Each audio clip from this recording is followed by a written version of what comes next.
Howdy everybody. A viewer wrote to me saying that using a scythe had caused them to have a very serious case of tennis elbow.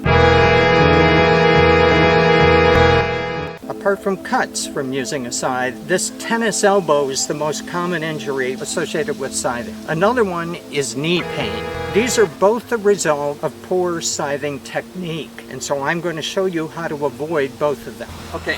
So here we are with the scythe. I'm wearing gloves. I always recommend that you wear gloves. That's how you avoid getting the cuts. This is a very, very, very sharp instrument, so you don't want to be using your bare hands around it. So I have these good gloves to protect me. But the tennis elbow and the knee pain is the result of people scything kind of going like this and this. In other words, they're trying to control the scythe with their arms instead of letting the scythe do the work.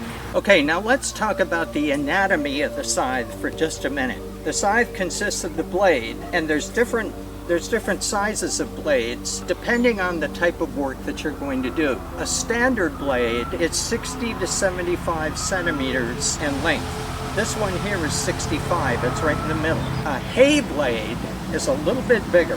That one is 70 to 85 centimeters in length. And then you've seen me in other videos using a brush blade, and that is a much smaller blade. It comes about to here. That's about 50 centimeters. And it's a thicker piece of metal because dealing with brush is more difficult, and it requires a somewhat different technique as well. Then this is called the scythe, this wooden part. The blade is hooked on here, and then there's a place for the right hand. I'm left-handed, but I've never seen a left-handed scythe, so I have to use it right-handed. And there's a place for the left hand, there's a place for the right hand. And then there's two types of snaps. There's the European snap. This is a European snap that is for the most part straight, although it does have a little bit of curvature. The American snap has a much more curved, and you could see in the photo that I'm going to show here. The American snap is heavier than the European, so most people prefer the European over the American. So the scythe is designed to glide along the ground, just above the ground, to glide. In other words, you're letting the scythe do the work, gliding along. And glide is the key word here. If you find that the tip of the scythe is digging into the ground, then it's not gliding, it's digging. You have to change your angle of approach. And you notice here on the snap, there's different holes here where you can move this, the right hand up and down. You may have to change the orientation so that you're getting a gliding across the ground. The other thing is if the blade, as you're bringing it across, if that blade is catching on a lot of material here, then either your blade is dull and you need to sharpen it, or the material itself is woody and then you need to switch to a brush blade. Now, I buy all of my scything supplies from Botan Anderson. He's in the United States, and his company is One Scythe Revolution. I'm putting the contact information for that company down in the description of this video. Botan is not sponsoring this video. One Scythe Revolution is not sponsoring it. I just happen to like his materials and his service, so that's why I'm saying it. Okay, so tennis elbow is a common complaint among people who scythe. It shouldn't be, but it is. The medical term for tennis elbow is lateral epicondylitis, and it occurs when the tendons that connect up here to the elbow are overloaded. It's a very painful condition. The tendons are overloaded, usually because of repetitive motion in the wrist and in the forearm, to a lesser extent in the upper arm.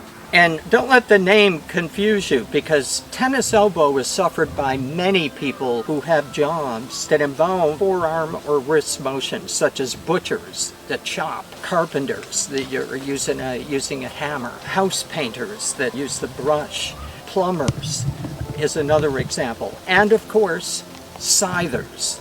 Now, in the case of both tennis and scything, the problem with the elbow occurs because the person is not properly rotating their hips and torso.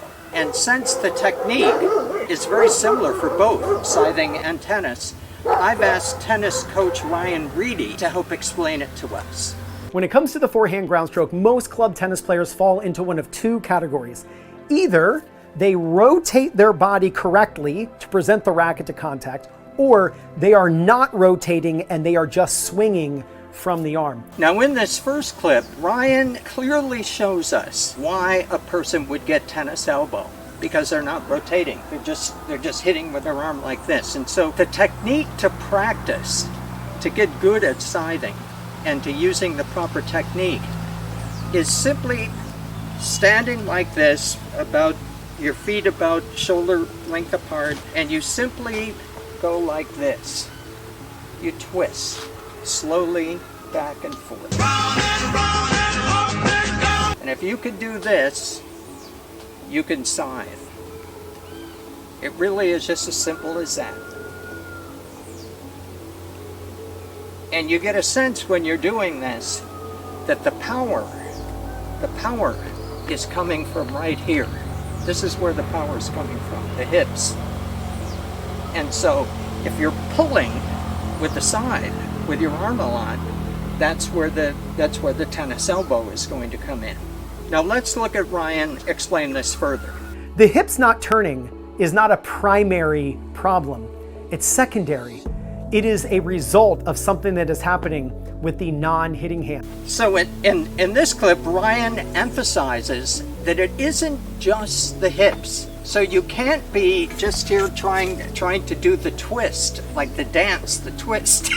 That's not going to work. The whole body has to be involved, particularly the left hand. And Ryan's going to demonstrate that to you in this clip. You want to turn with both hands, but here is the key. When the racket begins dropping, the non-hitting hand has to move across as if it's moving someone out of the way. Like someone's in the way of you seeing, like, let's say there's somebody standing in front of me, not allowing me to see the camera, right? So I'm gonna move them out of the way so I can see you. I'm gonna do that as I am dropping my racket. When I make that move, that's what allows me to rotate. So you have to think of it this way. What is bringing the racket through to contact?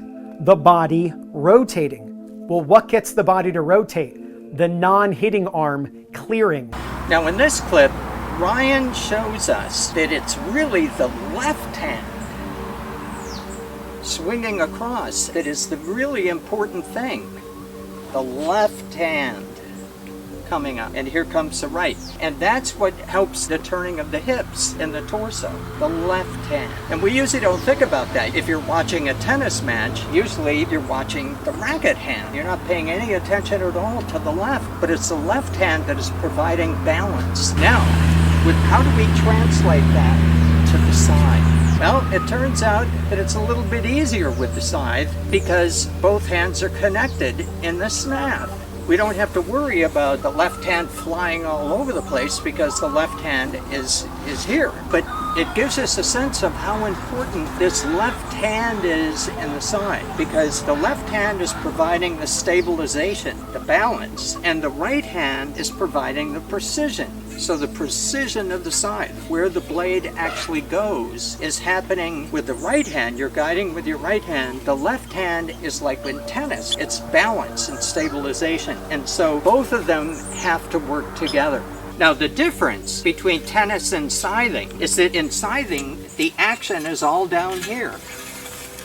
Whereas in tennis, the action is more up here. And that's why the left hand is up a lot higher in Ryan's example. But in scything, the left hand is connected in the snap. And so we're gliding.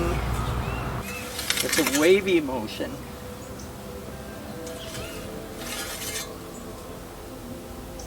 The left hand is providing balance. The right hand, precision. That's how we do it, and we're going to glide. Now, let me just show you just a little bit. This material here is probably more appropriate for the brush blade, okay? So we're coming around.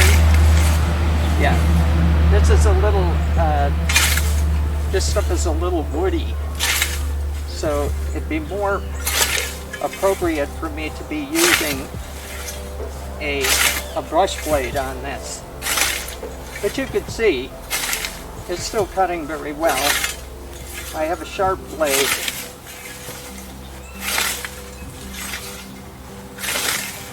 And I'm twisting my hips. It's all with the hips. I'm leading with my left arm.